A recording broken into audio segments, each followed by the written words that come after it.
గరుడ ప్రసాదం అనేది చిలుకూరు బాలాజీ ఆలయంలో బ్రహ్మోత్సవాల సమయంలో ముఖ్యంగా చైత్రశుద్ధ ఏకాదశి నాడు ఇచ్చే ఒక ప్రత్యేకమైన పవిత్ర నైవేద్యం. దీన్ని గరుత్మంతుడికి సమర్పించిన తర్వాత భక్తులకు అందజేస్తారు.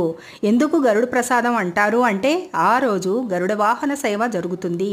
గరుత్మంతుడు విష్ణువు యొక్క ప్రధాన వాహనం కాబట్టి ఆ రోజున ఆయన కోసం ప్రత్యేకంగా నైవేద్యం తయారు చేస్తారు. ఆ నైవేద్యాన్ని గరుత్మంతుడు ముందు సమర్పించిన తర్వాత అదే భక్తులకు ప్రసాదంగా ఇచ్చే సాంప్రదాయము ఉన్నది. అందుకే దాన్ని గరుడ ప్రసాదం అని పిలుస్తారు.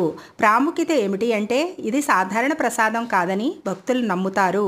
పిల్లలు లేని దంపతులు ఈ గరుడ ప్రసాదాన్ని తీసుకుంటే సంతానం కలుగుతుందనే నమ్మకం ఉన్నది.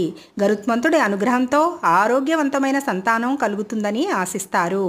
గరుడ ప్రసాదం తీసుకునే ముందు భక్తులు ఏం చేస్తారు అంటే 11 ప్రదక్షిణలు చేస్తారు ఆలయం చుట్టూ. ప్రసాదం తిన్న తర్వాత శుభమైన ఆచారాలు పాటిస్తారు. అంటే మాంసాహారం తీసుకోరు. గరుడ ప్రసాదం అనేది గరుత్మంతుడికి సమర్పించిన పవిత్ర నైవేద్యం. దీన్ని భక్తులు పిల్లల కోరిక తీరాలని ఆశిస్తూ తీసుకుంటారు. ఇది అత్యంత విశ్వాసపూర్వకమైన ప్రసాదం. చిలుకూరు బాలాజీ ఆలయానికి ప్రత్యేకమైనది.